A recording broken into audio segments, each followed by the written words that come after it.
Assalamualaikum warahmatullahi wabarakatuh. Waalaikumsalam warahmatullahi wabarakatuh. Oke, selamat siang. Salam sejahtera bagi kita semua. Om Swastiastu.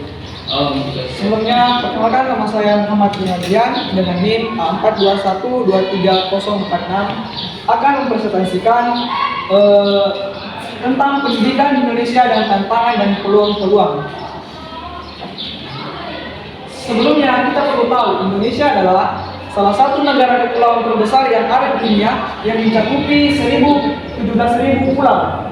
Jumlah penduduk Indonesia adalah salah satu yang terbesar di dunia dengan beragam suku, bahasa, dan budaya.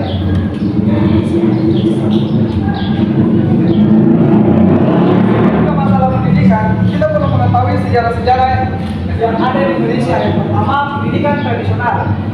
Sebelum kolonialisme, pendidikan Indonesia berlangsung secara tradisional dan diajarkan dari generasi ke generasi dan fokus pada nilai lokal dan keterampilan hidup.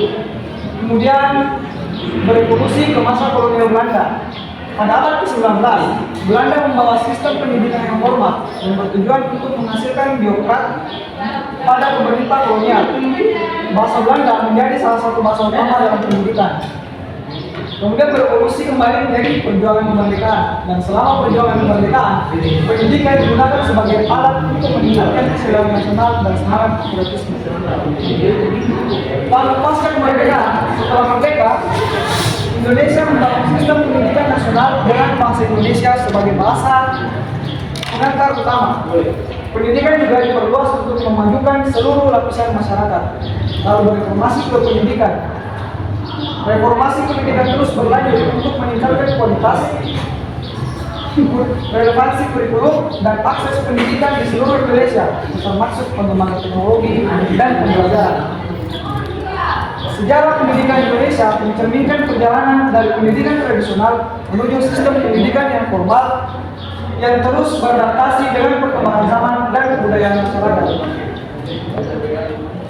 Kemudian ada 4 sistem pendidikan di Indonesia. Pertama, pendidikan menengah atas atau bisa disebut SMA atau MA yang mempersiapkan siswa untuk masuk ke perguruan tinggi atau dunia kerja. Dan kedua, pendidikan tinggi.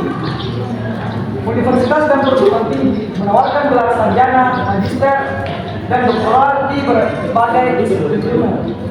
Lalu ketiga, pendidikan dasar. Pendidikan dasar ini terdiri dari TK atau PAUD, SD atau MI, SMP atau MTS yang menyediakan pendidikan dasar untuk anak-anak sampai berusia 15 tahun.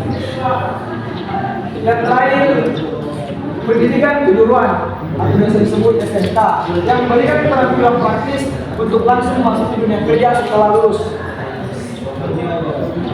Dan ada 3 hal yang menjadi tentang pendidikan yang ada di Indonesia. Yang pertama, kesenjangan akses. Terdapat kesenjangan akses dalam akses pendidikan antara daerah perkotaan dan pedesaan, serta antar wilayah yang menyebabkan tidak meratanya kesempatan belajar. Kedua, kualitas guru yang bervariasi. Kualitas pendidikan yang terkait dengan keberadaan guru yang berkualitas tidak meratanya kualitas guru yang ada di berbagai daerah dan menjadi tantangan dalam meningkatkan sistem pendidikan. Dan ketiga, relevansi kurikulum. Kurikulum pendidikan yang belum sepenuhnya relevan dengan kebutuhan zaman dan dunia kerja perlu disesuaikan agar lebih responsif terhadap perkembangan teknologi dan tuntunan pasar kerja. Lalu penyelesaian tantangan ini memerlukan upaya kolaboratif pemerintah serta partisipasi aktif masyarakat untuk menciptakan sistem pendidikan yang merata, berkualitas, responsif terhadap kebutuhan masa depan. Kemudian, keterlibatan masyarakat dalam pendidikan di Indonesia. Pertama, ada peran orang tua. Dukungan orang tua terhadap pendidikan anak sangat berpengaruh pada prestasi belajar dan motivasi siswa. Kemudian, partisipasi komunitas lokal. Kerjasama antar sekolah dan komunitas lokal membantu menciptakan lingkungan belajar yang lebih baik, relevan dan kebutuhan masyarakat. Dan ketiga, peran LSM dan swasta. Keterlibatan lembaga atau swasta di LSM dalam menyediakan akses, program dan sumber daya dapat melengkapi upaya pemerintah dalam pendidikan. Keempat, relawan pendidikan. Kontribusi Kontribusi sukarelawan dalam mengajar dan memberikan bantuan dapat meningkatkan kualitas pembelajaran di daerah terpencil atau kurang berkembang. Prestasi dan inovasi.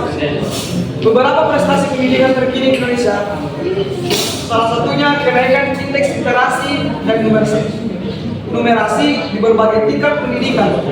Prestasi lulusan Indonesia dalam kompetisi internasional seperti Olimpiade Sains dan Matematika. Perbaikan dalam akses dan partisipasi pendidikan dengan pembukaan perguruan tinggi baru dan meningkatkan jumlah mahasiswa. Kemudian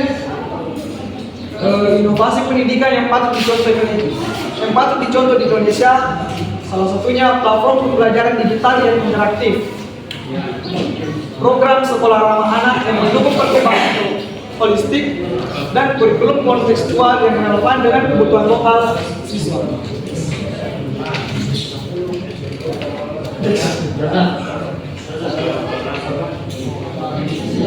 Dan kesimpulannya, pendidikan Indonesia merupakan fondasi kunci untuk mengarahkan kemajuan negara, menciptakan sumber daya manusia yang berkualitas, dan menghadapi tantangan masa depan.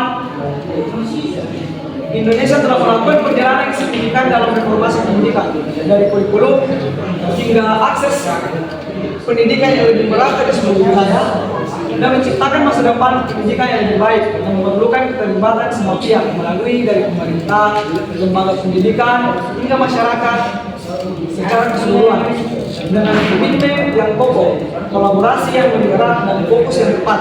Masa depan pendidikan Indonesia yang semakin cerah. Mungkin itu tadi beberapa yang bisa saya berikan.